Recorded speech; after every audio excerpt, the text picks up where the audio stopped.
chosen one. Heaven has pressed pause for you. Everything around you stills not by coincidence, but by divine orchestration. You are not here by accident, you are being summoned. This is not another passing message, not a voice among many. This is the moment the heavens have arranged for your spirit to awaken. The Father is saying, listen carefully. My child, this is the last time I will say this. You've endured storms that should have broken you. You faced rejection that should have silenced you. Yet here you are, still breathing, still standing. You are not ordinary. You have been carried by unseen hands through nights darker than most can imagine. The truth is, you have been marked by heaven. That mark has made you a target for darkness, but also the vessel for glory. Every delay you faced, every door that shut in your face, was not punishment. It was protection. Heaven was hiding you from environments that could not handle your anointing. You thought you were forgotten, but you were being forged. The hidden seasons were heaven's classroom, preparing you for this very message. Right now, as you read these words, your spirit feels it, the pull, the trembling, the recognition that this moment is sacred. The Lord is calling you out of the crowd. No more running from what you were created to do. You've been trying to fit into spaces that your spirit has already outgrown. You've been walking among those who no longer speak your language. God is saying, come higher. You are being called to choose to stop living halfway surrendered. The mercy of God is infinite in love, but not endless in opportunity. Mercy is knocking one last time. There is still time to obey, but not time to delay. Heaven's urgency is rising because your destiny is time-sensitive. You have souls attached to your obedience. Feel the shift within you. Your soul knows this is real. You've been restless because you were never meant for comfort. You were meant for kingdom impact. The battles, the betrayals, the lonely nights, they weren't random. They were signs of your separation, evidence that you were set apart. As the Spirit once spoke through the prophet Jeremiah, it is written in the book of Jeremiah, chapter 29, verse 11. For I know the plans I have for you, declares the Lord, plans to prosper you and not harm you, to give hope and future. These words are not history, they are your reality. The plans of heaven over your life still stand. No mistake has canceled them, and no demon can rewrite them. Beloved, this is your awakening. God is not asking for perfection. He is asking for surrender. Everything begins when you say yes. When you finally stop running, when you lift your hands and declare, I am yours. That is when heaven moves. This is the last time God will nudge you before he shifts the focus elsewhere. You are standing on sacred ground right now. You have been tested in hidden places, molded by pressure that few could survive.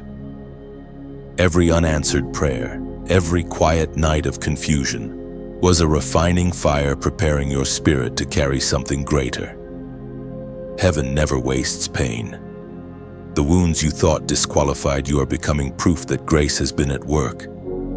You are not disqualified, you are destined.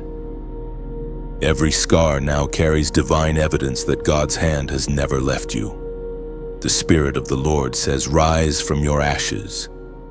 You are not who you were last year, last month, or even yesterday. Every cell of your being is being rewritten by obedience. The moment you choose surrender, the atmosphere around you shifts. Angels take their posts, and divine order is restored. You are entering a season where what was impossible will now become inevitable because heaven is backing your every step. Do not fear what comes next. The unfamiliar road is holy. You will feel alone for a while, but that loneliness is a sign that you've stepped out of the crowd and into calling. The voices that once comforted you may fall silent, but God will speak louder. You will know His presence in ways you've never known before. And when the breakthrough comes, and it will carry the scent of obedience, not effort. If your heart is pounding, if your spirit is stirred, that's your confirmation. Don't scroll past it. This moment is divine design, not digital coincidence. The Father is watching to see what you will do with this final reminder. Before you leave this space, mark your obedience. Type 777 in the comments below as a prophetic act, your declaration that you hear, you receive, and you surrender. Let it be written in the records of heaven that on this day, you answered the call. Share this message so another soul might awaken. Like and subscribe if you haven't already, not for numbers, but so that the word of God continues to echo through you. You are chosen, you are marked, you are standing in the last call of grace. You remember the nights when the darkness seemed endless, when silence echoed louder than your prayers. There were moments you whispered, "God, where are you?" And yet somehow, even in that emptiness, you survived. You did not know it then, but heaven had placed a seal upon your life. You were marked not for comfort, but for purpose. Every near-death moment, every closed door, every heartbreak was heaven's signature, confirming that you could not be destroyed because you were chosen. The mark upon your spirit is invisible to the human eye, but unmistakable to the realm of darkness. It is the mark that makes storms recognize your name. That is why trouble has followed you so persistently. It is not punishment, but proof. You were born into a spiritual bloodline of warriors, not wanderers. The pain you've endured is the evidence of your divine lineage. You are one of the few whose existence threatens the enemy's agenda. That is why confusion has been constant, why betrayal cut so deep, and why the path has been narrow. Heaven watched as you walked through those valleys, crying out for understanding. But even when you could not hear Him, God was orchestrating every step. He let some people leave because they were not assigned to the future He was building in you. He allowed certain doors to close because not every opportunity was meant to carry your anointing.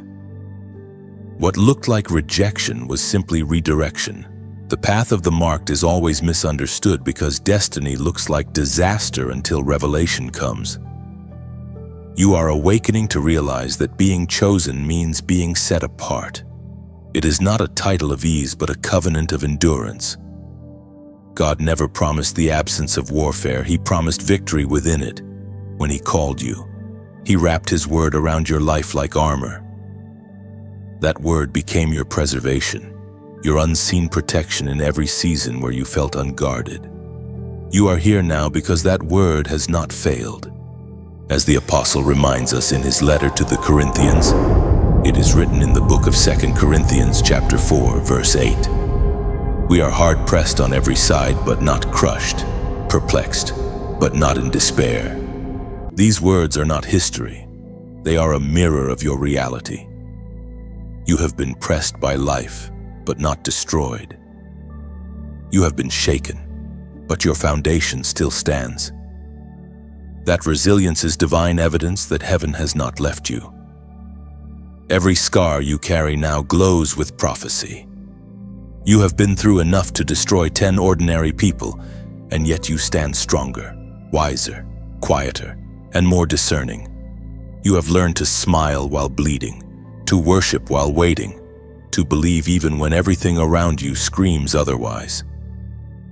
That endurance is not natural. It is the evidence of divine protection. Heaven has invested in your survival because your survival is the seed of someone else's awakening. You are not behind. You are not forgotten. The delay was never denial, it was design.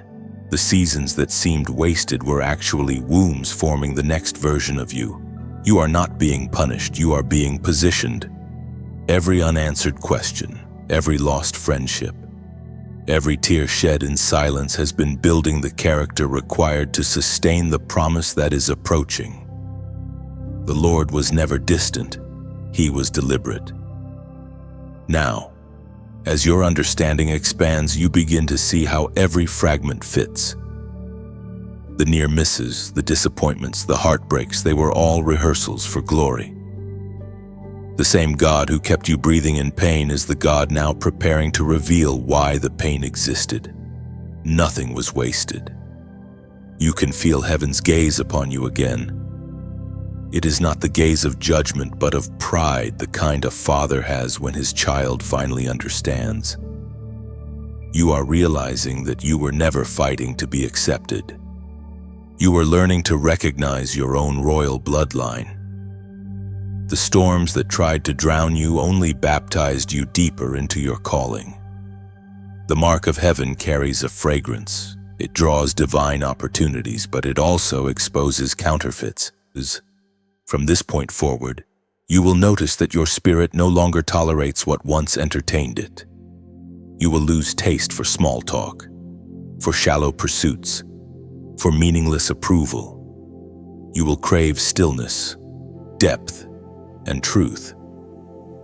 That is the sign that your spiritual DNA has fully awakened. You are no longer hiding. You are being revealed. Do not look back. Chosen one. Do not envy the paths of the unmarked. The road of the ordinary may seem easier, but it leads nowhere.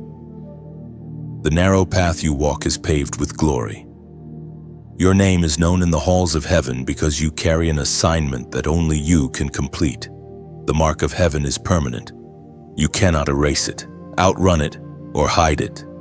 The moment you were chosen, eternity began counting on your obedience. And though you stumbled, though you questioned, though you nearly gave up, heaven never stopped believing in you. That is why you are still here. Every hidden wound you've carried has been training for the unseen battle. The world saw your smile, but heaven saw your warfare. You have bled in silence, stood in shadows, and endured rejection that others could not have survived. You are not weak for feeling pain. You are proof that divine endurance lives within mortal flesh. What you thought was punishment was actually preparation. Every sleepless night refined your faith. Every unanswered prayer sharpened your discernment. You were never abandoned. You were being armed. There is a spiritual reason why certain people walked away, why certain doors slammed shut right before breakthrough. You were never meant to fight with everyone. Some battles require isolation. God pulled you aside to build strength the crowd could not comprehend. The silence that felt like abandonment was actually strategy. Heaven hid you to heal you. When others saw failure, angels saw foundation. Now, the veil is lifting. You are beginning to see that your fight has never been against people. It has always been against darkness that recognized your light. The depression, the confusion, the anxiety, the constant inner warfare, these were not random afflictions. They were reactions from the enemy to your rising authority. Every attack was confirmation that your presence disrupts hell. The world may never understand your resilience, but heaven celebrates it. You have survived spiritual ambushes that would have crushed lesser souls. You kept your faith when logic failed, and that faith has become your weapon. God does not waste warfare. He transforms it into wisdom. The very storms that tried to drown you have taught you how to walk on water. According to what is revealed in the book of Ephesians chapter 6, verse 12. For our struggle is not against flesh and blood, but against the rulers, against the authorities, against the powers of this dark world, and against the spiritual forces of evil in the heavenly realms. These ancient words expose what your spirit already knew. Your fight has never been earthly. Every unseen resistance, every invisible pressure was spiritual. That is why ordinary weapons never worked. Your battle required faith, not fists. So now, chosen one, you stand as a survivor of unseen wars. The tears you cried became prayers. The prayers you whispered became power. You may not have realized it, but while you were breaking, heaven was building a warrior. Every why has turned into a weapon. You have graduated from pain into purpose. This is why your energy shifts rooms.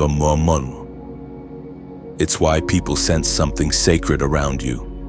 You carry spiritual authority not because of who you are, but because of what you've overcome. Your scars are sermons now. They tell hell that you didn't die when you were supposed to. They tell heaven that you are ready for assignment. The days of questioning your worth are over. The voice that told you that you were not enough was a liar. You have been through enough to know that survival was not luck, it was prophecy. You were never meant to blend in. You were meant to break patterns. You were sent to tear down strongholds that others accepted as normal.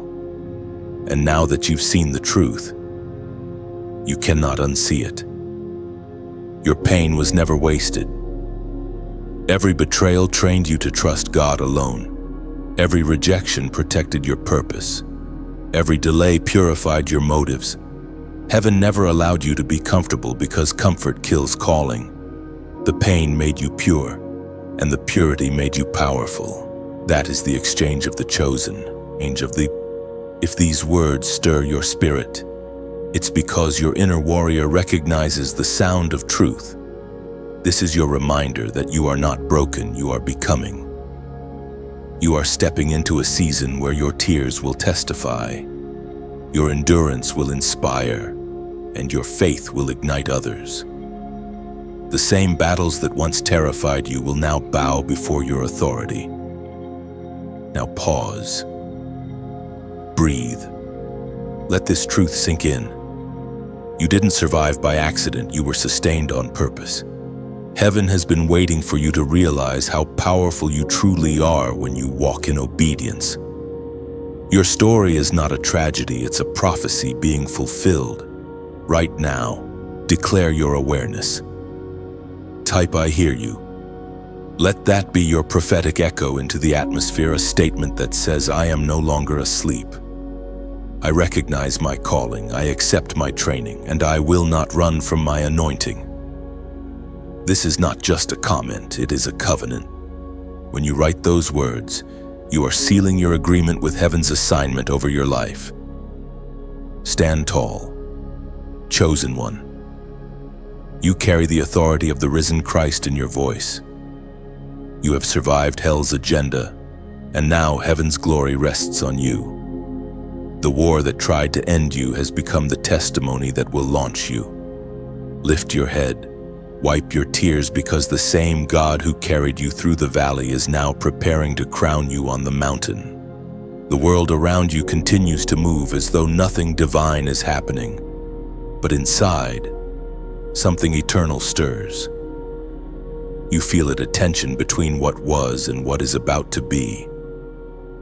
You can sense heaven rearranging the timeline of your life. And though you cannot yet see the outcome, your spirit knows transition is near. Every delay has been divine choreography. God has been aligning people, moments, and opportunities, waiting for your heart to reach readiness. You have wondered why clarity has been delayed, why you can feel the presence of God but still not see direction clearly. The answer is simple yet profound. Revelation without preparation leads to ruin. Heaven has been protecting you from premature exposure. What you call confusion is sometimes divine concealment. The Lord hides you, not because you are forgotten, but because you are precious. The unready eye cannot behold sacred things. This season has been quieter than you expected, almost painfully still. It feels as though heaven has gone silent, as though the voice that once guided you has softened into a whisper. But silence is not absence, it is strategy. When heaven goes quiet, it is often because the next instruction requires maturity, not confirmation. God is trusting you to move by faith, not sight. You already carry the word you've been asking for. It is hidden in your spirit, waiting for obedience to awaken it. As the prophet wrote in the scroll of Habakkuk, chapter 2, verse 3. For the vision is yet for an appointed time. Though it tarry, wait for it, because it will surely come. It will not delay. Those words are your compass. The vision over your life has not died. It is simply maturing. Every promise you've received, every prophecy whispered into your heart, is alive and active. It may look buried, but heaven does not bury promises, it plants them. What looks dead is simply growing beneath the soil of patience. You are learning the rhythm of divine timing. The waiting room of God is not punishment, it is purification. In the silence, you are being taught discernment, the ability to recognize divine timing from human impulse. You have been impatient before, trying to force outcomes that were not meant for that season. But now, you are wiser. You understand that what comes from God cannot be rushed. It must unfold. There are still parts of you that resist surrender. The flesh longs for control, for certainty, for visible progress. Yet heaven's rhythm demands trust in what cannot be seen. Every unanswered prayer is teaching you dependence. Every quiet day is stretching your faith. You are learning that trust is not proven when you understand, but when you obey without understanding. Faith is not built in fireworks, it's forged in silence. The Lord is stripping away your need to be seen. He is shifting your focus from visibility to validity. Your worth is not measured by recognition but by obedience. You are becoming invisible to the crowd because heaven is preparing to make you visible to nations. The unseen season is where authenticity is born. When the stage finally appears, you will no longer perform, you will carry presence. There is a transformation taking place deep within you, beyond what words can describe. Your thoughts are being renewed, your desires purified, your motives refined. You are learning that surrender is not loss, but exchange. Every time you release control, heaven releases peace. Every time you let go of the outcome, you make room for the miraculous. Do not mistake slowness for stagnation. The pace of heaven is precise. God is never late, and you are never behind.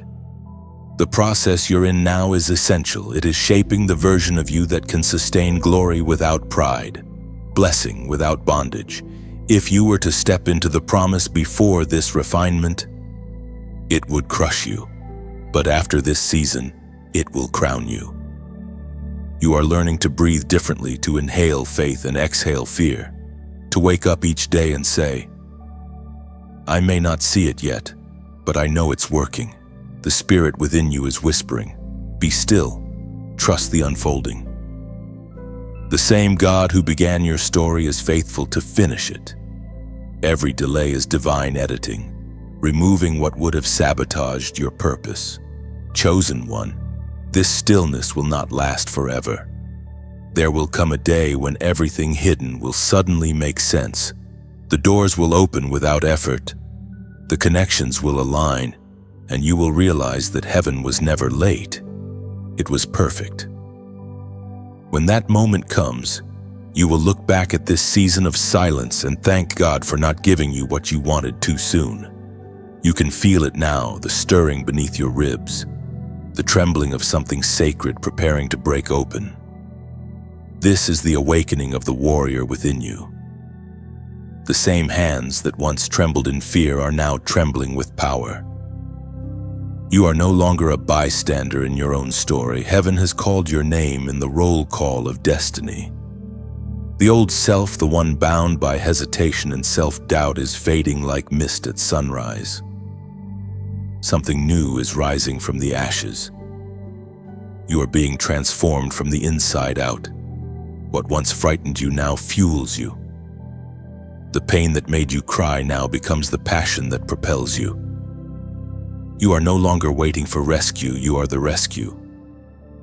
God is turning your weakness into a weapon and your past into prophecy. The fire that once burned you is now the fire that refines you. Every scar glows with purpose. Every wound whispers wisdom. The Spirit of God is stirring your courage. You've spent years thinking you were unworthy to lead, to speak, to carry light, but heaven disagrees. You were not made to blend into shadows. You were born to become a torch in the storm. You may feel small, but every flame begins as a spark.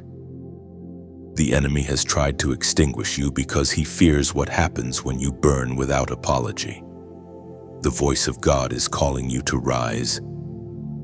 You have been through the valley long enough. The dust on your feet is sacred. It's proof that you've walked through the wilderness and survived. Now heaven clothes you in armor made not of metal, but of mercy. As the apostle reminds us in the sacred text of Romans chapter 8, verse 37. In all these things we are more than conquerors through him who loved us. These words are the battle cry of your soul. You were never meant to merely endure, you were destined to overcome. This is the moment where faith becomes movement. You cannot stay in the same place and expect a new result. Faith is not a feeling, it is forward motion. God is saying, step out of the boat. Yes, the waves are high, and the wind is fierce, but you were never meant to sink. You were meant to walk on what others drown in. That's what happens when obedience meets courage. There will be moments when fear whispers, you're not ready.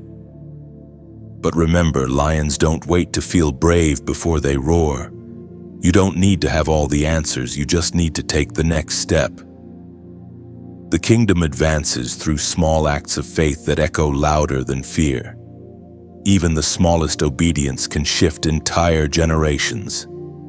Let this be your declaration: you will no longer live half awake.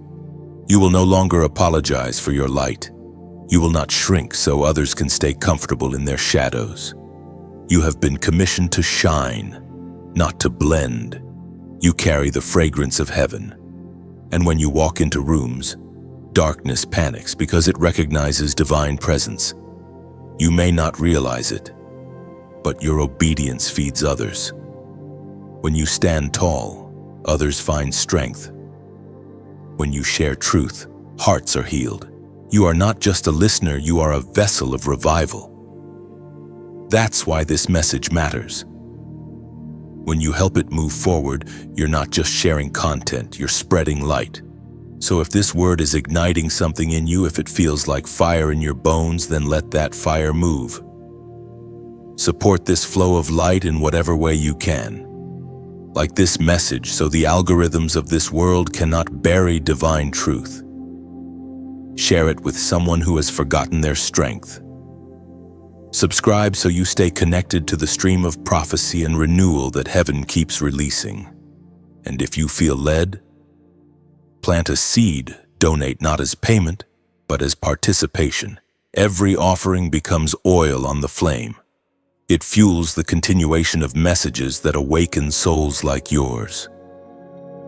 Think of it as adding wood to a fire that refuses to die. What you give multiplies light in places that have gone dim. This is not about money, it's about mission. It's about standing shoulder to shoulder with heaven's army, saying, use me, send me. Let my contribution echo beyond this moment. When you give, when you engage, when you share, you're saying yes to something far greater than a platform. You're saying yes to a movement of restoration. You have walked through the fire, now it's time to carry the flame. The world is waiting for your voice, your courage, your light. You are not powerless, you are pivotal. Heaven has invested too much in you for you to hide any longer. Rise, chosen one, and let the world see what God has done. The Lion of Judah roars through you now. You are not the same. You are awakened, armed, and anointed. The darkness remembers your old name, but heaven calls you by your new one, conqueror. Heaven's gaze is searching the earth. and it stops when it finds a heart that is willing, fully surrendered, fully awake. The time of half obedience is ending. The Father is not seeking talent, beauty, or status. He is searching for hearts that say, yes, even when it hurts. You, chosen one, are being examined not for perfection but for purity. Heaven is conducting an investigation of faith not to condemn you, but to confirm you. There are moments when you feel as though every test comes one after another, without rest. It's not your imagination. You are being refined under divine inspection. The angels take record of how you respond when no one is watching, how you handle delay, how you treat others, how you speak when weary. These are the details heaven examines to determine if you can carry greater weight. Destiny is not given lightly. The Lord measures your capacity not by your words, but by your surrender. Do not misunderstand this testing season. God is not trying to expose your weakness to shame you. He is revealing it to strengthen you. He's showing you the cracks not so He can reject you, but so He can fill them with His power. The places you hide are often the very places He wants to heal. Heaven is saying, let me in. Stop pretending to be strong. Let me make you whole. It's uncomfortable to be searched by God. His light exposes everything, the hidden fears, the quiet doubts, the old wounds. But what is revealed can finally be restored. When He shows you something painful, it's not punishment, it's preparation. You cannot carry new glory with an old wound unhealed. You cannot pour living water through a cracked vessel. That's why this season feels like pressure. It's heaven repairing what the past broke. As was spoken in the sacred texts of old, it is written in the book of Psalms, chapter 139, verse 23. Search me, O God, and know my heart. Test me and know my anxious thoughts. Those ancient words are not a plea of fear, but of trust. They say, I'm not hiding anymore. They open the door for God to enter every shadowed place inside you. And when He does, transformation begins from the deepest part of your being. Every time you choose honesty before God, the heavens shift in your favor. The enemy loses power the moment you expose what he tried to keep hidden. You are not being tested to fail. You are being tested to prove that you are ready. Heaven's examination is not about perfection, it's about readiness. Your spirit is being weighed not for punishment, but for promotion. There are things you've prayed for that heaven cannot release until this inspection is complete. That's not cruelty, it's mercy. To give you the promise too early would be to crush you under its weight. God loves you too much to rush the process. He will not place a crown on a heart still carrying compromise. He will wait until your surrender is total, because only full obedience can sustain divine responsibility. So if you feel stretched, misunderstood, or stripped of comfort, understand this: you are in the middle of divine calibration.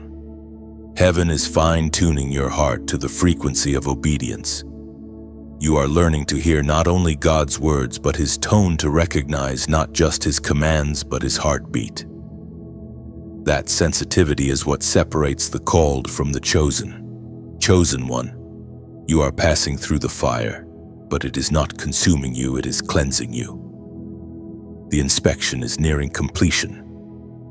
Soon, heaven will declare, approved. When that word is spoken over your life, everything that was withheld will begin to flow freely: favor, wisdom, connections, strength. The very things you once chased will start to chase you, because your heart will finally be aligned with heaven's order. So take courage. This examination is not forever. It will end, and when it does, you will emerge purified, trustworthy, unshakable. What you are feeling now is the weight of divine attention. It is proof that heaven sees something in you worth refining. The tests are not random, they are evidence of destiny. When the pressure feels unbearable, whisper this truth: He trusts me enough to test me. That perspective changes everything. The fire you're in now will one day become the light that guides others out of theirs. You are not merely enduring, you are evolving. If this word resonates deep within you, if you can feel heaven watching, waiting for your surrender, seal this moment with a prophetic act. Comment 8 below. That number symbolizes new beginnings and divine alignment. Let it be your declaration that you are ready for God's inspection, ready to be purified, ready to be trusted with more. Write it not for show, but as a whisper to heaven: I am open, I am ready. I will not hide anymore. The angels will record it. The Father will smile, and your next chapter will begin not as a student under review, but as a vessel approved by God. The calling upon your life carries weight, holy, heavy, and undeniable. There are nights when you can almost feel it pressing on your chest, a burden that words cannot define. It's not anxiety, it's assignment. It's the gravity of divine purpose reminding you that you were not designed for a shallow existence. Every chosen one must eventually feel the weight of the mantle, that sacred pressure that demands surrender, discipline, and depth. You have tried to live as if you were ordinary, but heaven will not allow it. The mark on your life keeps drawing you back to your true path. Every time you drift, conviction pulls you home. That is not guilt, that is grace refusing to let go. You were chosen for something that cannot coexist with compromise. The mantle on your shoulders does not bend to comfort, it bends your life toward obedience. You might ask, why does it feel so heavy? Because glory has weight. The anointing you carry is not decorative, it's functional. It was never meant to be worn lightly. The very thing that sets you apart also isolates you. The mantle demands solitude, self-denial, and sacrifice. To carry it means learning to say no when everyone else says yes, to choose silence when others choose applause. It means walking with wounds the world cannot see because your training happens in secret places. The mantle doesn't make life easier, it makes it meaningful. It forces you to grow, to stretch, to depend on God more than your understanding. The weight you feel is not there to crush you, but to shape you. A sword is never formed without fire, and a vessel is never completed without pressure. Heaven is molding you, sculpting your soul into the shape of destiny. As the prophet Elijah spoke as recorded in the first book of Kings, chapter 19, verse 19. Elijah went from there and found Elisha, son of Shaphat. He was plowing with 12 yoke of oxen, and Elijah went up to him and threw his cloak around him. That cloak, the prophetic mantle, was not a gift of comfort. It was a transfer of responsibility. It meant, your life is no longer your own. When that cloak touched Elisha, everything changed. The same is true for you. Once heaven places its mantle upon your shoulders, you cannot return to who you were. You may have noticed how your relationships have shifted. The same friends who once understood you now seem distant. It's not pride, it's purpose. The light upon you reveals what cannot stay attached to you. The heavier your calling becomes, the fewer voices you can carry with you. Destiny requires discernment of company. The mantle teaches you that isolation is not punishment, it's protection. At times you will feel unqualified, even unworthy, to carry what God has placed on you. But heaven does not call the perfect, it perfects the called. The mantle itself has power to transform the one who bears it. You are not carrying this alone. The Spirit of God moves with you, strengthening your shoulders and steadying your heart. When you feel the weight grow heavier, it's because more glory is being added, not because you're failing. You might be tempted to run from it, to seek lighter loads and easier roads. But every attempt to escape will lead you back here to the crossroad between comfort and calling. Those who carry mantles cannot live like everyone else. Their path is narrow because their influence is eternal.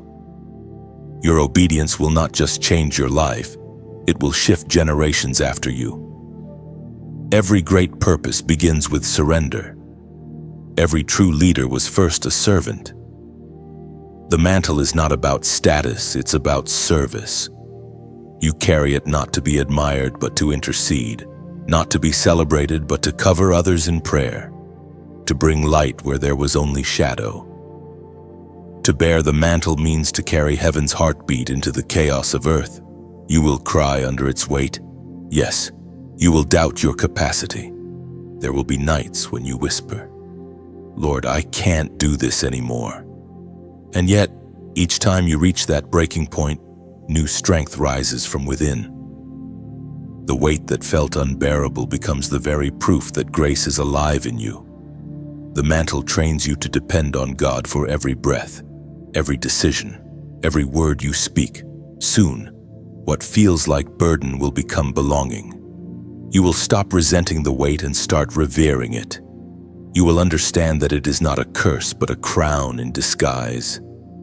Every chosen one reaches this realization: the greater the mantle, the deeper the surrender. So do not run from the heaviness, embrace it. Let it teach you to walk humbly, to love fiercely, to pray deeply. You are not breaking, you are being built.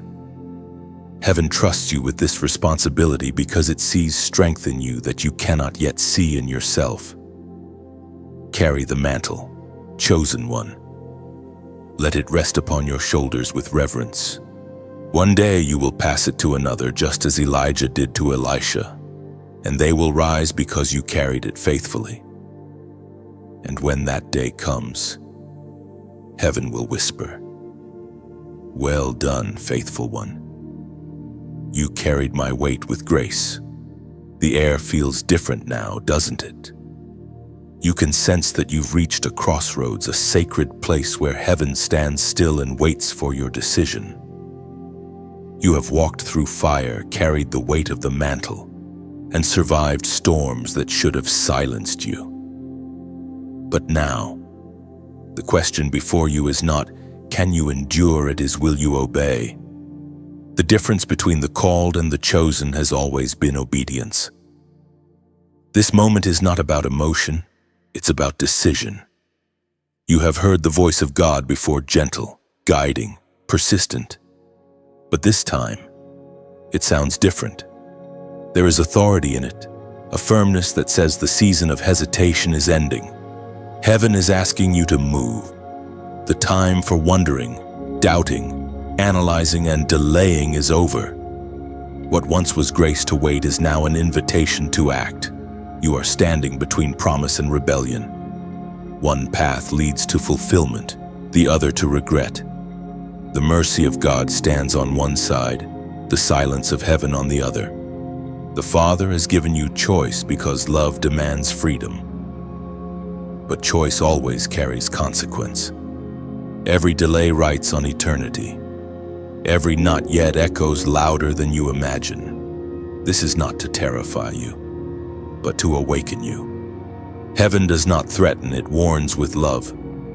You have been entrusted with something divine, and now heaven watches to see what you will do with it. The time of wandering is over. You must decide whether you will fully step into your assignment or continue circling the mountain of indecision. You have asked for confirmation, and here it is. This is your confirmation. You've prayed for a sign, and the words before you are that sign. Heaven speaks now. Directly and without metaphor, obey while the door is open, and there are doors that do not remain unlocked forever. There are moments that, once missed, do not return. The Spirit is whispering, do it now. Do not delay. As heaven speaks clearly through the words in Deuteronomy, chapter 30, verse 19. I have set before you life and death, blessings and curses. Now choose life, so that you and your descendants may live. Those words are not ancient history. They are your living invitation. God has set before you two paths. The one of obedience may look narrow, uncertain, even lonely, but it is paved with peace. The one of hesitation may look easier, more familiar, but it leads to emptiness. You must choose life. This decision cannot be postponed. Heaven's timing is perfect, and your obedience is the missing piece in a much larger plan. The delay of one chosen one can hold back the awakening of many. There are people attached to your yes. There are destinies waiting on your obedience. Every act of surrender becomes a ripple that touches countless souls you may never meet. The crossroads before you is sacred ground. You may feel torn between what is comfortable and what is divine, between what is known and what is calling. But know this: the promise you've been praying for is on the other side of surrender. The next chapter of your life does not begin with applause. It begins with obedience. Heaven does not demand perfection. It asks for movement. Take the step even if your knees tremble. Speak even if your voice shakes. Forgive even if your heart still hurts. The obedience that costs the most always carries the greatest reward. God measures love not by words, but by response. This moment will divide your story. There will be before this decision and after it. And once you choose, peace will rush in like a flood. The fear that has haunted you will lose its power because fear cannot coexist with obedience. The moment you say yes, chains begin to break. Heaven moves instantly, aligning circumstances, hearts, and opportunities in your favor. But if you resist, if you turn away again, the silence will return. You will feel heaven's distance not as punishment, but as consequence. God will never abandon you, but He will honor your choices. The Spirit will whisper again, but softer. Each time you ignore the call, the voice grows quieter. That is why this moment is so holy. It may not come again with such clarity.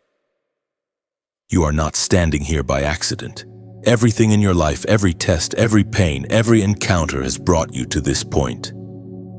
Heaven orchestrated this pause so you could finally decide. The kingdom waits to record your response. Will you move or remain? Will you obey or delay? You already know the answer. It's burning in your spirit.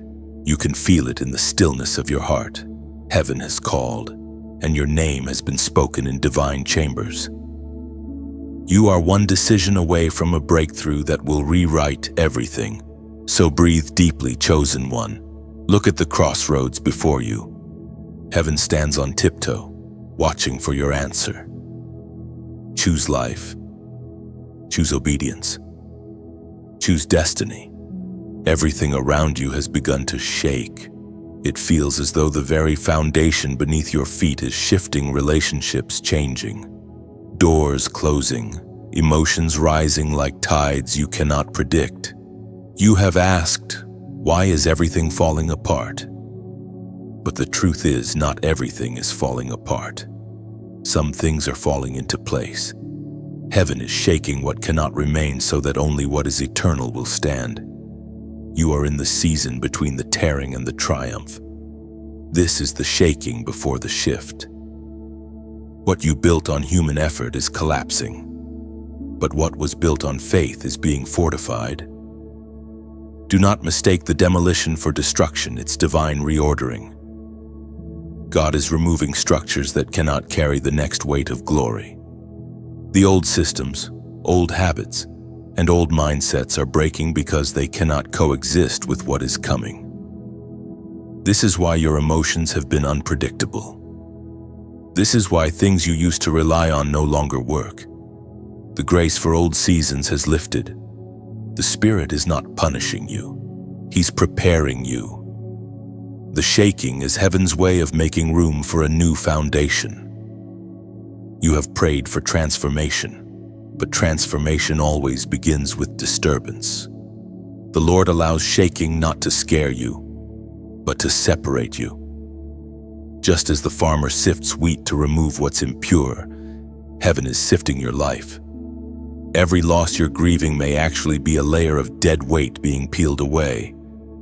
You may feel like you're standing in ruins, but those ruins are sacred ground. God is building something new out of what once broke you. The trembling you feel is not chaos, it's construction. The foundation of your faith is being reinforced, not removed. This is what happens when heaven upgrades your destiny. The old floor must crack so the new one can rise. The Spirit spoke through the prophet Haggai, chapter 2, verse 6. This is what the Lord Almighty says: "In a little while I will once more shake the heavens and the earth and land." That word still echoes today. Shaking precedes glory. Before revival comes refinement. Before elevation comes dismantling. The shaking is not the end of the story, it is the announcement that God is near. Do not be afraid of instability. When everything familiar starts moving, it is proof that the unseen is taking form. The Lord shakes foundations to reveal what cannot be destroyed: your faith, your character, your identity in Him. The shaking does not weaken you. It reveals that you were stronger than you thought. You might say, "But I've lost so much." Yes, but what remains after the shaking is always pure. Gold is refined in fire. Diamonds are formed under pressure. Vessels are shaped by the potter's hands, which press firmly before they release beauty. You are being refined in the same way. The pressure you feel is shaping something priceless. Every tear you've cried in this season is watering the soil of your next chapter. The pain you feel is the stretching of new capacity. Heaven cannot expand what you refuse to release. You are being stretched because your spirit is growing, because the space that once contained you can no longer hold the greatness within you. The shaking is also alignment. Everything not connected to your destiny must fall away. God is not cruel, He is careful. He knows what must remain and what must go. Every departure, every silence, every door that no longer opens is heaven's kindness disguised as discomfort. One day soon, you will thank God for the doors that closed, because they protected you from foundations that would have collapsed later. And here is the truth: the shaking will not last forever. It has a purpose and an end. Once the dust settles, clarity will come. You will see that what survived the shaking is what was meant to last. You will look around and realize that you are still standing, not weaker but wiser. You will carry a peace that cannot be stolen because you've learned what cannot be shaken. So, chosen one, instead of resisting the shaking, surrender to it. Let what must fall, fall. Let what must rise, rise. Don't fight the rearranging, flow with it. This is not the collapse of your story, it is the construction of your legacy. If your spirit recognizes these words, if you can feel the trembling not as destruction but as birthing, then speak this declaration into the atmosphere. Type, "I still stand." Let it be your testament of endurance, your proclamation that you refuse to be broken by transition. Those 3 words echo through eternity. They tell heaven, "I have not quit," and they tell hell, "You have not won." Write it not out of emotion, but conviction. Say it as a warrior who understands that shaking doesn't signify failure, it signals favor. When you declare it, the heavens respond, the earth records it, and your future unfolds in divine order. You are still standing, chosen one, and that is your victory. Across the earth, the stirring of heaven has begun. You can feel it not just in your own heart, but in the air itself. There is a pulse, a rhythm, like distant drums calling the chosen ones to awaken. You are not alone. Others like you, quiet warriors, hidden intercessors. Wounded healers are rising from the dust of delay. The gathering of the remnant has begun. You may not see them yet, but they exist. In every nation, in every city, in every small forgotten place. There are souls who have carried the same ache, the same loneliness, the same relentless pull toward purpose. Heaven has been summoning them one by one, awakening them in dreams, whispering to them through pain. And now, those faint lights scattered across the world are starting to recognize each other. What once looked like isolation was actually formation. What you thought was solitude was strategy. The remnant is being drawn together not by algorithm or accident, but by spirit. Each one carries a different flame. And together, those flames become an uncontainable fire. You are part of that fire. You are not simply a listener, you are a builder of something eternal. The words you hear now are a signal flare in the spirit calling you to connect, to contribute, to carry light forward. Heaven never intended you to walk alone. Even Moses needed Aaron, even David had Jonathan. The kingdom advances through unity, through hearts beating to the same divine rhythm. Your story becomes complete when it joins with others carrying the same sound.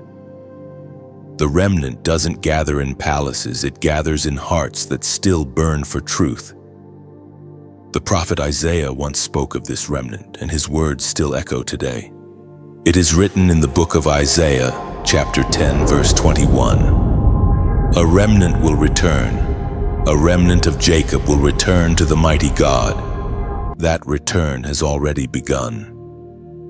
It is not a physical migration, but a spiritual one, a return to purity, to faith, to the unfiltered presence of God.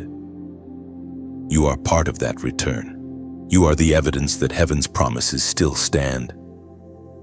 Imagine the world as a vast night sky.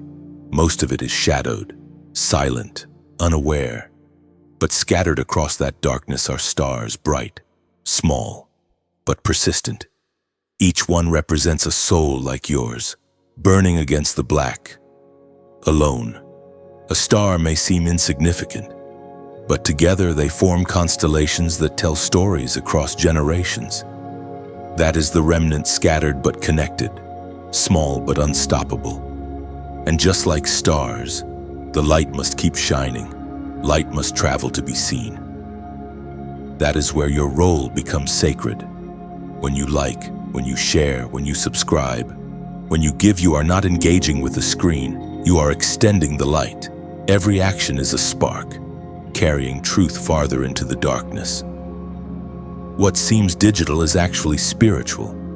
Your click, your share, your seed, it's not mere interaction. It's participation in a divine movement.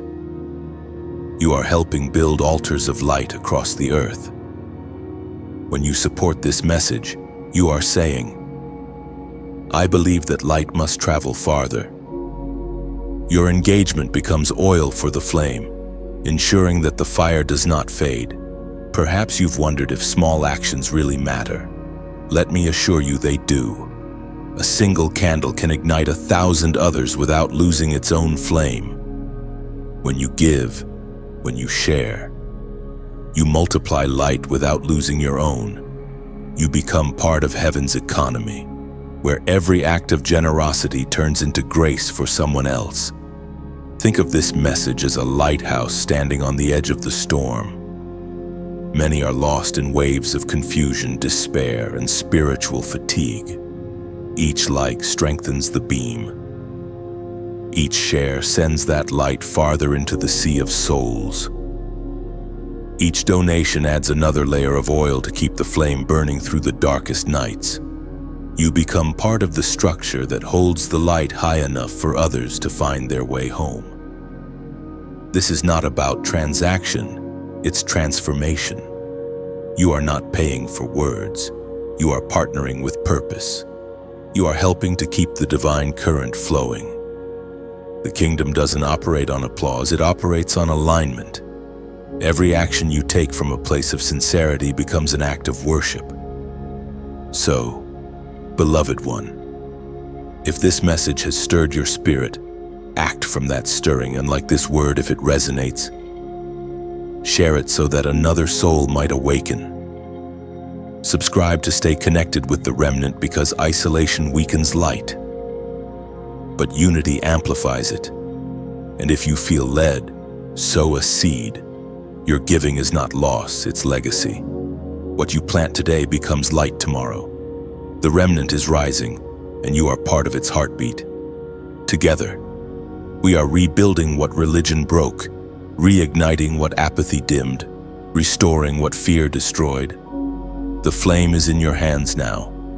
Carry it carefully, share it freely, protect it fiercely. For when many flames unite, darkness has no defense.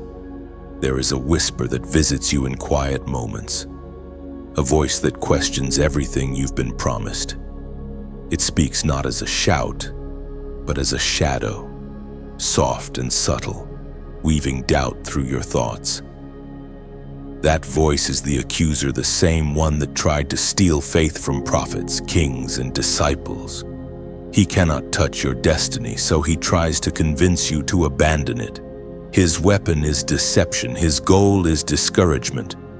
You have heard him many times, haven't you? The whisper that says you're not good enough. The suggestion that your mistakes disqualify you, that your calling has expired, that God has moved on without you. Those thoughts are not yours. They are intrusions from the enemy. The moment you recognize them as lies, their power dissolves. The enemy only thrives in unrecognized deception. Once light enters, shadows flee. The accuser doesn't appear as darkness. He disguises himself as reason. He tells you to be realistic, to stop dreaming, to accept defeat. But his realism is the language of fear. He wants you to believe that the pain was pointless, that the waiting was wasted, that your prayers hit ceilings instead of heavens. Yet heaven has recorded every word you've spoken in faith. Not one tear fell unnoticed. You were never ignored. You were being trained to discern the difference between the shepherd's voice and the serpent's hiss. The enemy's favorite tactic is memory manipulation. He tries to replay your past, to loop your failures until shame becomes your soundtrack. But you must understand your past is not your prison. It's your proof. Proof that mercy still works. Proof that grace still wins. Proof that you survived what should have destroyed you. The accuser will remind you of what you did, but God reminds you of who you are. The difference is identity. The devil points to behavior. God points to purpose. We are reminded through the writings of David in the Psalms. Chapter 34, verse 17. The righteous cry out, and the Lord hears them. He delivers them from all their troubles. That ancient truth stands firm. Your cries have not been ignored. They have been answered in ways you may not yet see. Deliverance is not always dramatic. Sometimes it's disguised as endurance. The fact that you are still standing is evidence that the Lord has already intervened. There are nights when you feel unseen, when silence surrounds you so thickly that faith feels foolish. Those are the nights when heaven does its deepest work. God does not shout over storms. He whispers through them. The enemy's noise is loud because his time is short. The louder the accusation, the closer your breakthrough. Hell only attacks what heaven has approved. You must understand this. The presence of warfare does not mean the absence of God.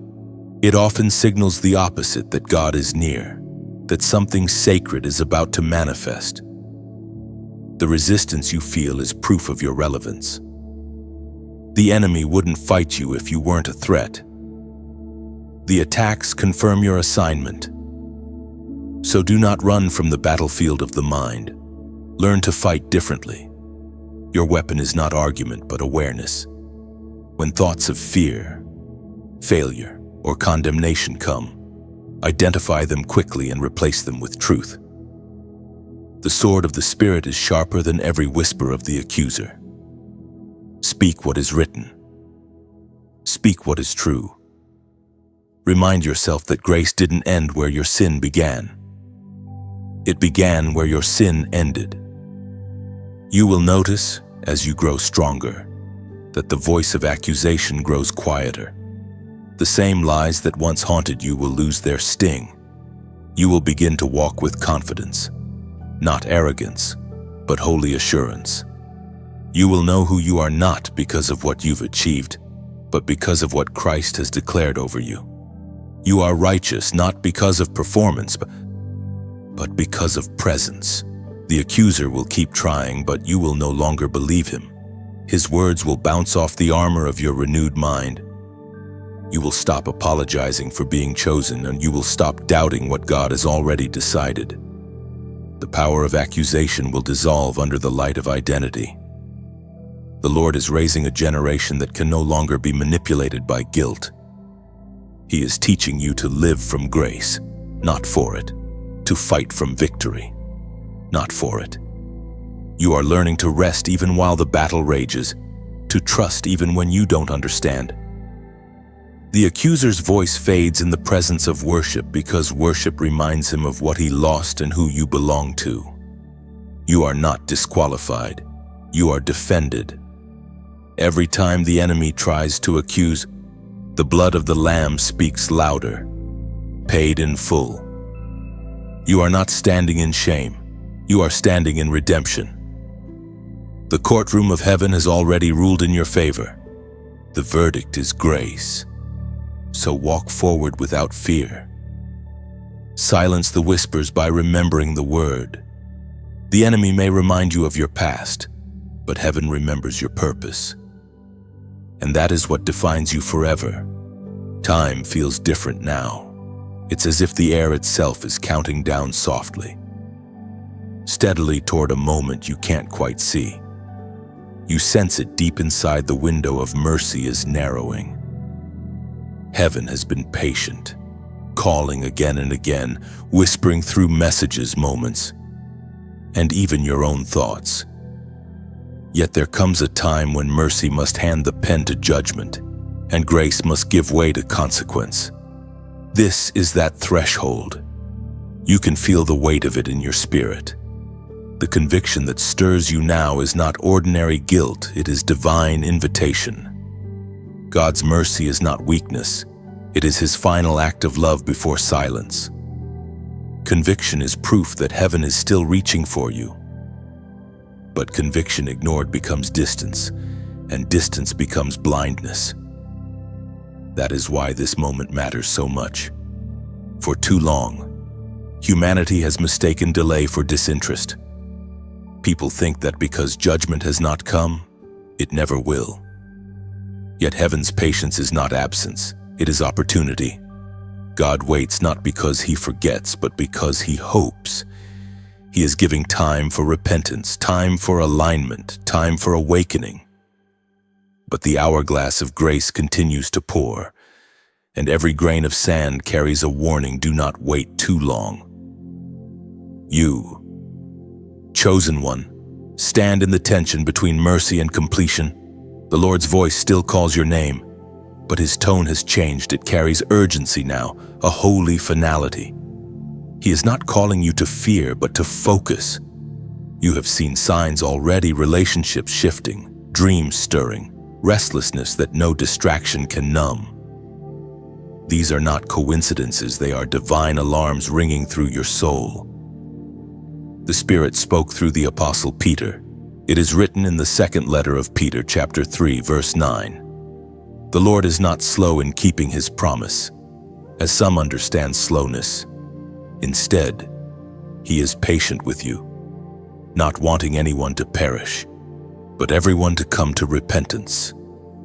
These ancient words still echo today.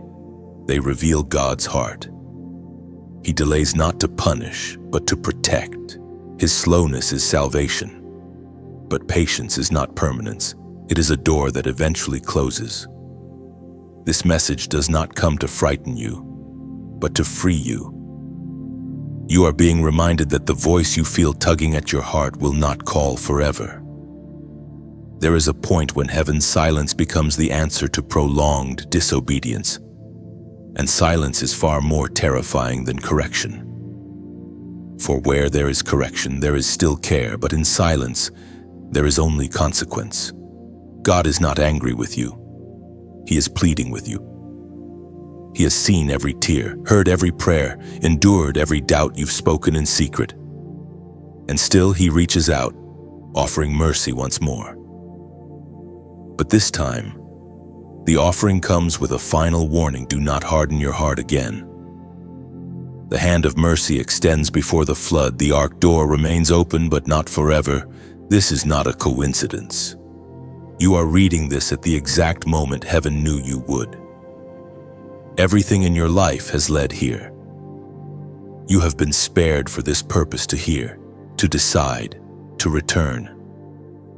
This is your chance to let go of compromise, to renounce the old patterns, to stop running from what you already know is truth. Heaven is still open, but not indefinitely.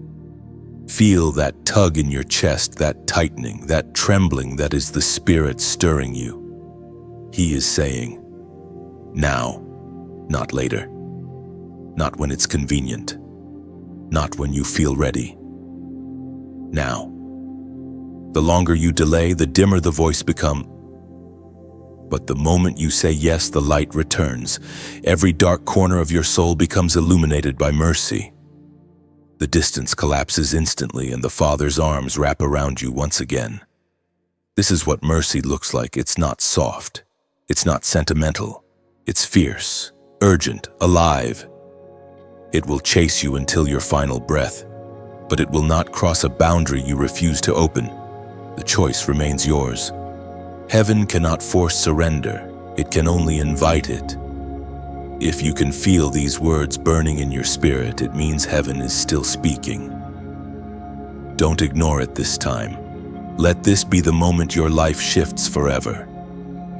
Write your response not in silence, but in symbol comment 9999 below. That number is your prophetic declaration that the old cycle ends here, and a new one begins. When you type it, let it be more than digits. It is your covenant. It says, I hear you. Lord, I will not delay. I receive your mercy before the door closes. The angels will record it as agreement, and heaven will move accordingly. This may be the last call before the curtain falls on delay. Do not let the noise of the world drown out the sound of eternity. The countdown of mercy continues. But today, right now, you can stop the clock by saying yes. Heaven is waiting for your answer. The season you are walking through feels like fire, sharp, relentless, all-consuming. Nothing seems stable. Nothing remains untouched. You've asked God why the intensity has increased, why the very things you thought were secure are now being tested. But this is not punishment. It is purification. You have entered the refining fire, and heaven is burning away everything that cannot remain in glory. Refinement is never gentle. The flame does not ask permission. It simply reveals. It exposes impurities that you did not know existed: pride disguised as strength, fear hidden beneath control, attachments masquerading as love. The fire is honest in a way comfort never could be. It tells the truth about your soul, showing what is genuine and what is temporary. The chosen ones must face this process, tenrus, because the next dimension of purpose cannot rest on an unpurified foundation. You may think that the fire is destroying you, but look closer, it's defining you. Gold does not complain when it melts. It understands that transformation requires heat. The same fire that destroys straw refines precious metal. What is worthless burns away. What is valuable becomes clearer. You are not being undone, you are being uncovered. The refining process is not random. It is deliberate, designed by divine hands that know exactly how much heat you can withstand. God never turns the furnace higher than necessary. Each moment of pressure has purpose. Each heartbreak, disappointment, and delay is calibrated to reveal strength hidden beneath your surface. When the process ends, nothing false will remain, only purity, power, and peace. As was proclaimed in the book of Zechariah, chapter 13, verse 9. I will bring that group through the fire and make them pure. I will refine them like silver and test them like gold. They will call on my name, and I will answer them. These words describe exactly what is happening in you now. You are being refined, not rejected. The testing of your faith is heaven's way of producing something unshakable inside you. There will be moments when the pain feels personal, when you wonder if God has forgotten you. But the fire is proof of his focus. He only refines what he intends to use. If the flame surrounds you, it means heaven has already seen your worth.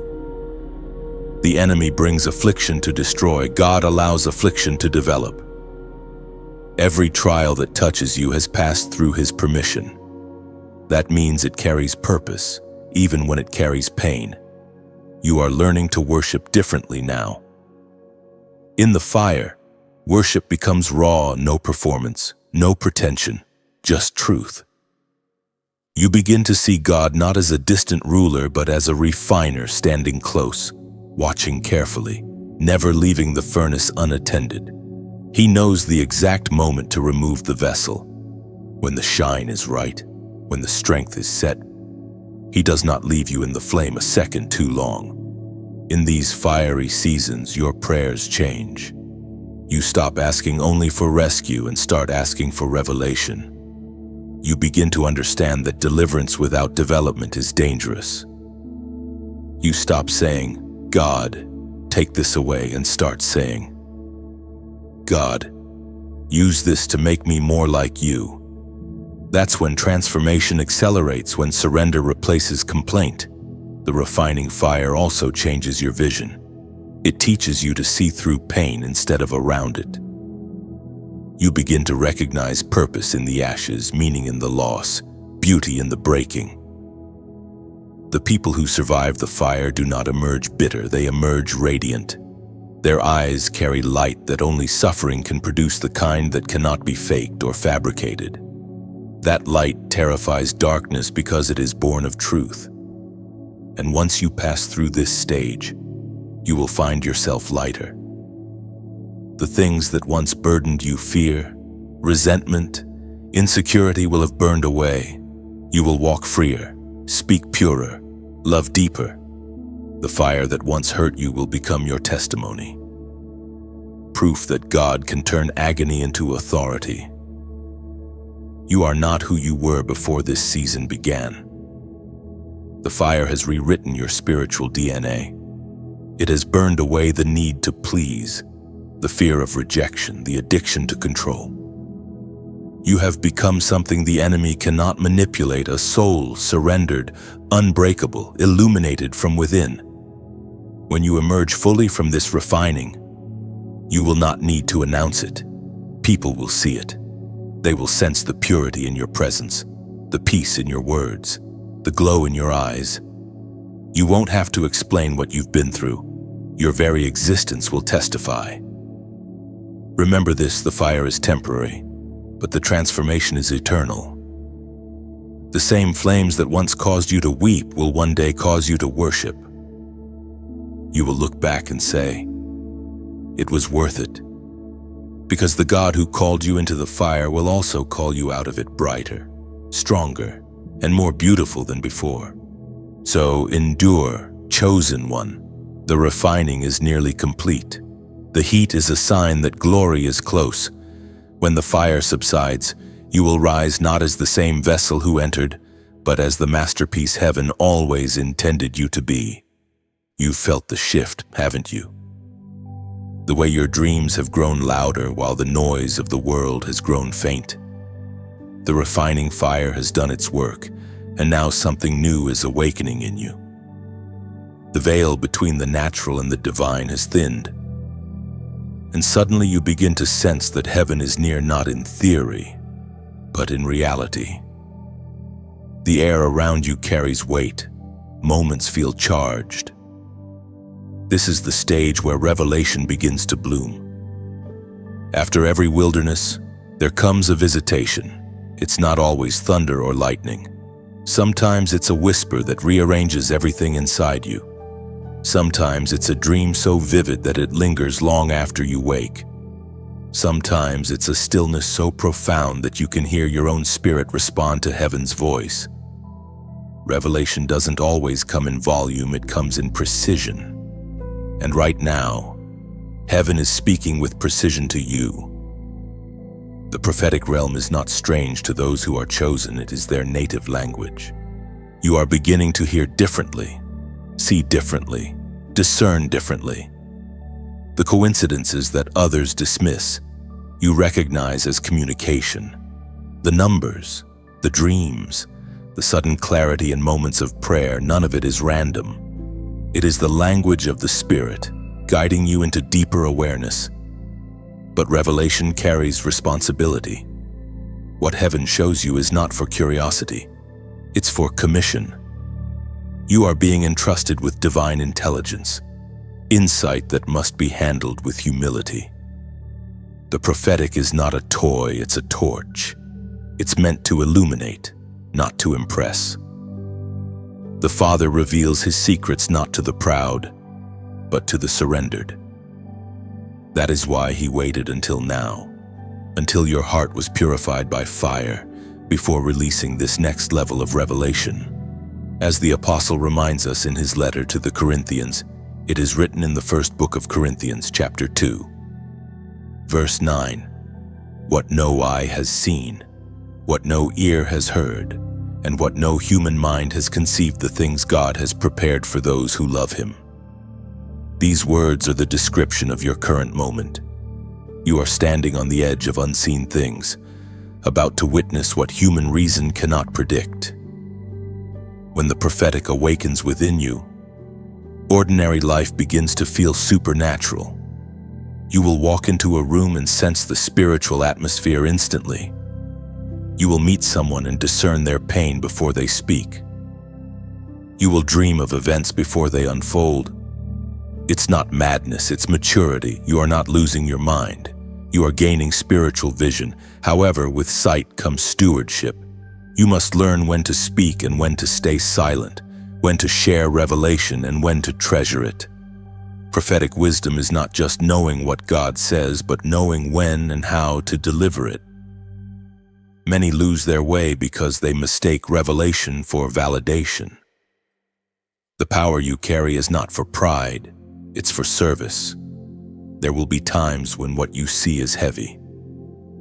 God will allow you to feel the burden of intercession for others, to stand in the gap for souls you've never met. You will sense danger before it happens, sorrow before it arrives, and glory before it's revealed. These are the labor pains of a prophetic spirit.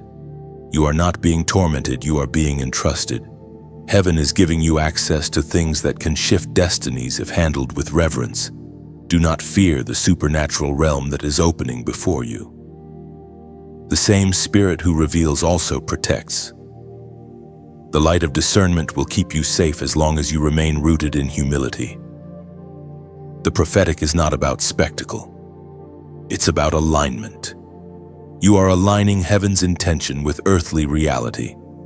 You become a bridge between realms, a living message that heaven still speaks. There will come moments when you doubt what you've seen. You'll question your own mind, wonder if it's imagination. In those times, remember that God never reveals something to shame you, but to shape you. The visions, the words, the impressions, they are invitations to pray, to intercede, to act. The more you respond, the clearer they become. The more you obey, the louder his whisper sounds. Revelation will stretch you, but it will also satisfy you. It will bring answers to prayers you didn't even know how to form. It will draw you into a closeness with God that feels like breathing the same air as eternity. You'll realize that you don't have to chase signs. Signs begin to follow you. You are entering the stage of partnership where heaven doesn't just speak to you, but through you. The same voice that once guided you now echoes from your own. You will become the message others need, the confirmation they prayed for, the vessel through which God's love finds them. You won't have to force it, you will simply flow. This is the prophetic visitation, not a single moment, but a lifestyle. It is the beginning of a deeper walk, a constant awareness that the veil is thin and heaven is near. Guard it, treasure it, walk gently in it, because when revelation becomes residence, you no longer live for miracles, you live as one. You can feel the atmosphere tightening like the sky before a storm. There is something holy about this tension, something sacred about the stillness that comes before revelation becomes reality. Heaven is not whispering this time, it is roaring. And deep in your spirit, you can sense it. This is the final warning before the flood of fulfillment. God's voice no longer repeats, it resounds.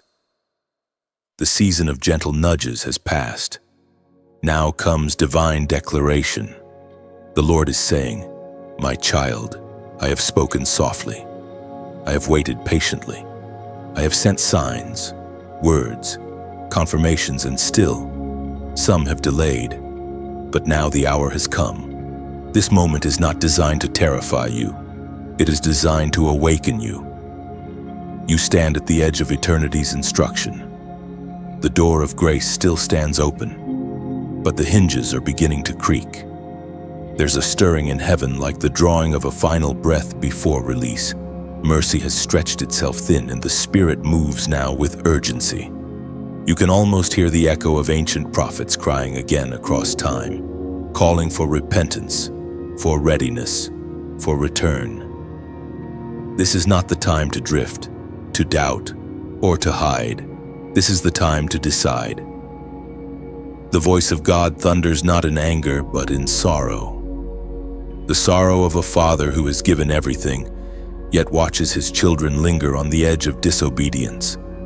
You can feel his heart in the stillness, that deep ache that says, "Come home before the door closes."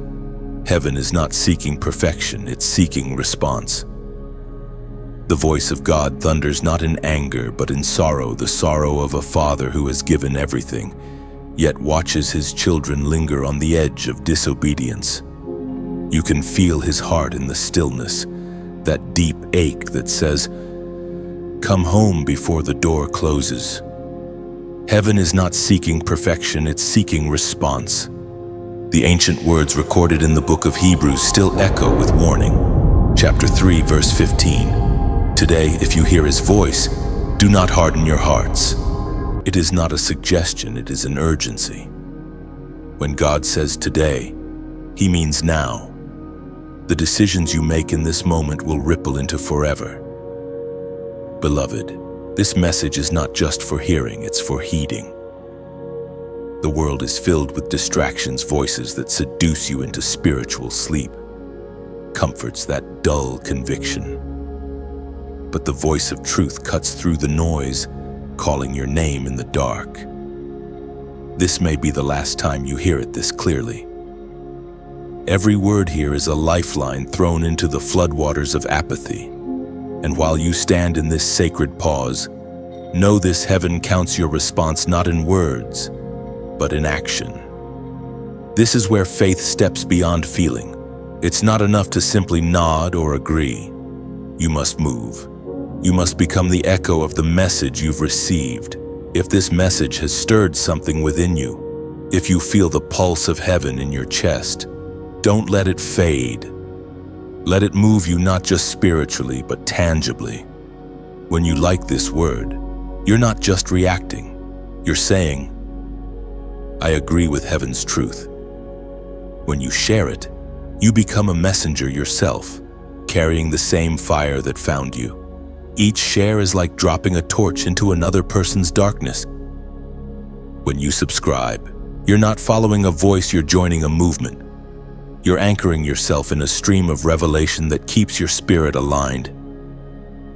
The world drowns you in noise. Staying connected to divine flow keeps you anchored when waves rise. And if you donate, understand that you are not giving to a person, you are sowing into purpose. Every contribution becomes seed in the soil of awakening. Each gift is like pouring oil into the lamp that keeps burning through the long night. What you release multiplies as light in unseen places. You are funding the sound of hope in someone else's darkness. You may think your part is small, but in the kingdom, no act of obedience is insignificant. The widow's coin shook eternity because it carried sincerity. Likewise, every act born from faith becomes eternal currency. The ripple of one obedient soul can touch thousands. So if this message has touched you, don't stay silent. Leave your mark on this moment. Type your reflection, your amen, your realization in the comments below. Someone somewhere will read your words and know they're not alone. You might think it's just a comment, but it could be the confirmation another soul was praying for. Every testimony becomes a thread in heaven's tapestry of redemption. Your participation isn't obligation, it's worship. To engage is to agree with heaven's agenda. To support is to strengthen the sound of truth echoing across generations. You're not just helping a message, you're keeping the trumpet of awakening sounding in a world that's fallen asleep. Beloved, feel the gravity of this moment. The final warning is not a sentence, it's a summons. Heaven is gathering its voices, aligning its vessels, and preparing its chosen ones for the greatest outpouring yet. You are part of that outpouring. You are not a spectator, you are a soldier of light. When you act, heaven amplifies it. When you share, angels move with it. When you give, the grace multiplies through it. This is how the kingdom expands, not through noise, but through obedience wrapped in love. The time is now. Let your yes be seen, your faith be felt, and your light be known. Heaven is watching, waiting, and recording every act of faith as worship. There is a silence that follows surrender, an otherworldly calm that descends after the storm has spent its fury. You have come through the fire, through the breaking, through the testing, and now you stand in that silence. It is not emptiness, it is presence. You are finally still enough to feel the weight of glory settling upon you. The same hands that once broke you are now crowning you. This is the rise of the crowned ones. The crowning does not happen with ceremony or applause.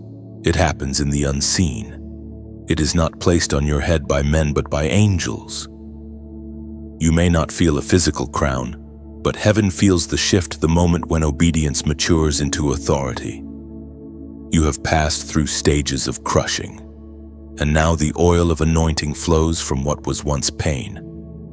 The fire that refined you has become the glory that clothes you. You have become different.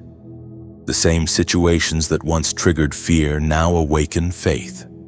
The same voices that once discouraged you no longer reach your heart. You have outgrown old battles. This is how heaven promotes silently, suddenly, sovereignly. The crown is not a reward for perfection, it's a recognition of endurance. You endured the tests without losing your worship, and that worship has become your coronation song. The transformation within you is not invisible in heaven. The angels who once guarded you now salute you. The spirit that sustained you now partners with you. You no longer walk as one waiting for validation. You walk as one carrying divine endorsement. This is not pride, it's purpose realized. The Lord takes delight in seeing His children walk boldly in the identity He purchased for them. As the apostle wrote to the faithful in the book of James, chapter 1, verse 12, "Blessed is the one who perseveres under trial, having stood the test. That person will receive the crown of life promised." That promise is not distant. It is unfolding within you. The perseverance you thought went unnoticed has become the very thing heaven celebrates. You have carried burdens in secret, fought wars that left no visible wounds, and continued to love even when betrayed. That persistence was not wasted. It became prophecy. You are now walking in the manifestation of promises once spoken in the dark. Heaven remembers every tear as oil for your crown. Each trial was a hidden anointing, every loss a silent preparation for this moment. The crown you wear is not made of gold or jewels, it is woven from surrender. Each yes to God became a thread of glory. Each time you forgave, heaven added another gem. Each act of obedience polished its brilliance. The result is not something material, but spiritual radiance. You have become light shaped into form, authority clothed in humility. You will notice something new about yourself. Peace follows you now, like a shadow that refuses to leave. Even when storms arise again, and they will, you will not shake as before. The crown gives you stability. It reminds your spirit that no matter what happens externally, your identity is anchored in heaven. You no longer fight for victory, you fight from it. The outcome has already been settled by grace. The crowned ones are not known by their appearance, but by their atmosphere. Wherever they go, the room changes. Hope rises. Darkness retreats. Conversations shift toward healing and restoration. Their presence carries the fragrance of something divine, something recognizable yet undefinable. You have become one of them, not by striving, but by surrendering. This is the paradox of heaven. Those who bow the lowest are lifted the highest. Your humility has made room for His authority. You are not exalted for your greatness, but for your willingness to serve. The crown is not about domination, but about divine representation.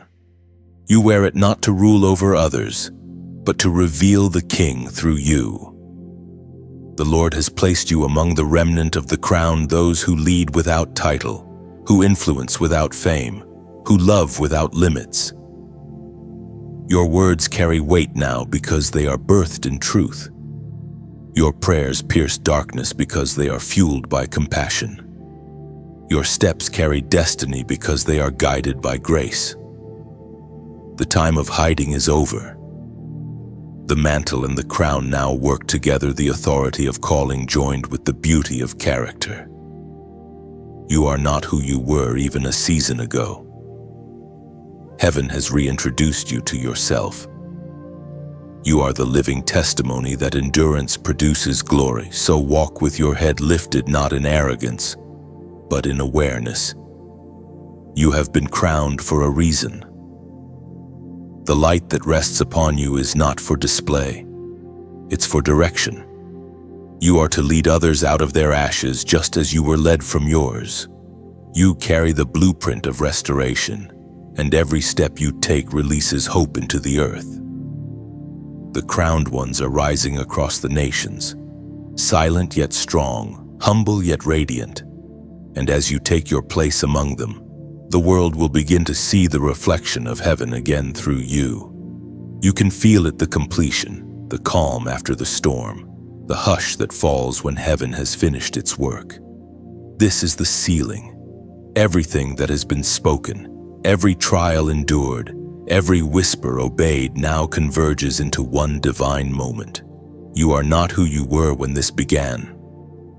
The wilderness has become your teacher, the fire your purifier, and the crown your testimony. Now the Spirit of God steps forward to seal what He has done in you.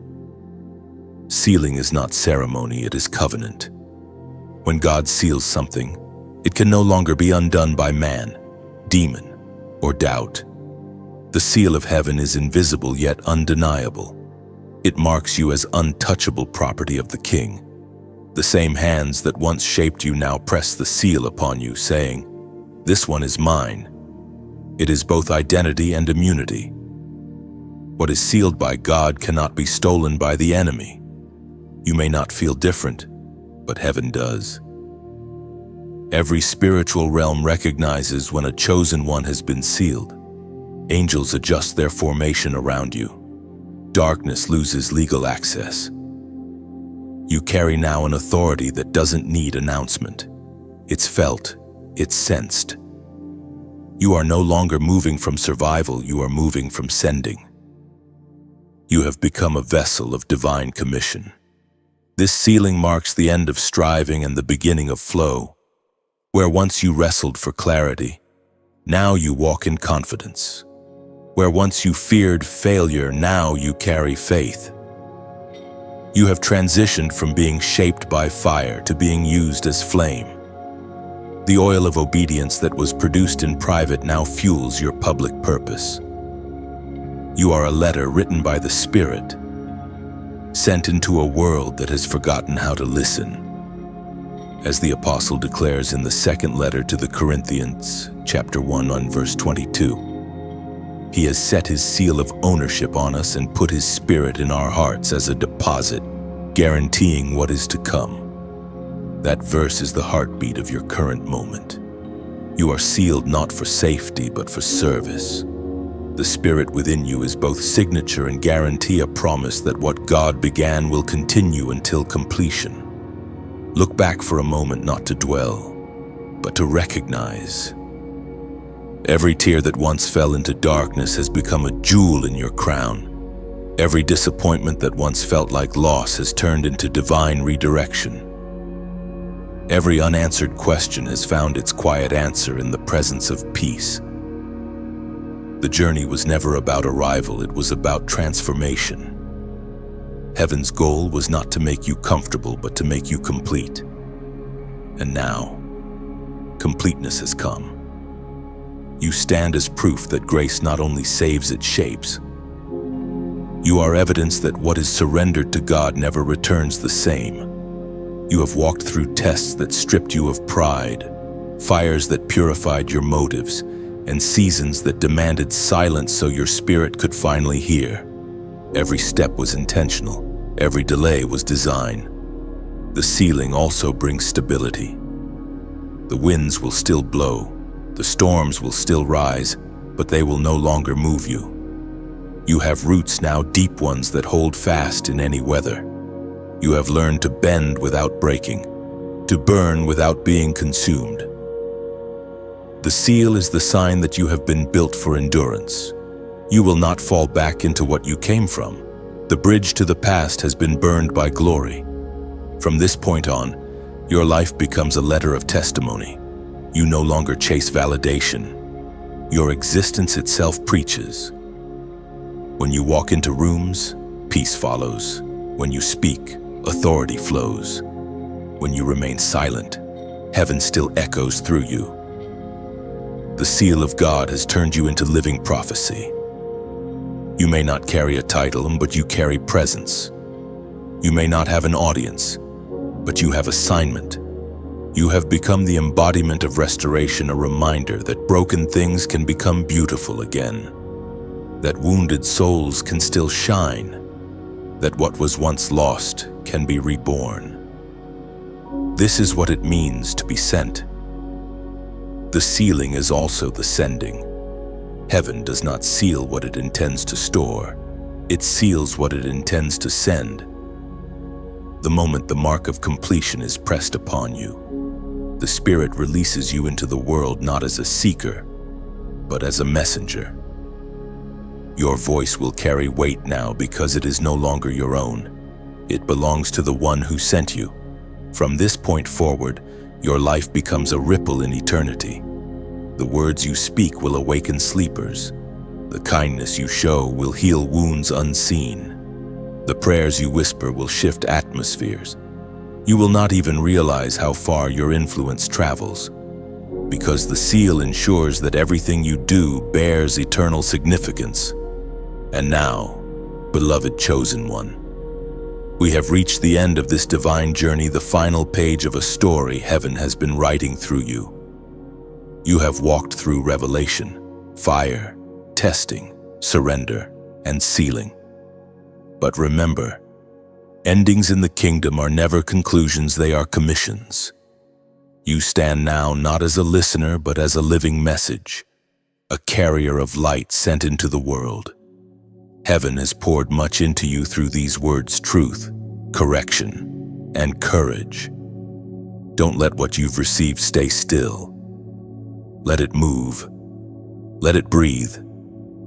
When you like this message, you're not boosting numbers, you're saying, I align with heaven's voice. When you share it, you're casting a net into the sea of souls who are still searching for the sound of home. Someone will find this message because you dared to release it. And if your heart has found peace here, subscribe. Not to follow a voice, but to remain connected to the stream of divine reminders that keep you steady when storms return. Every connection keeps the flame alive. Every interaction strengthens the circle of light. Heaven is forming across the earth.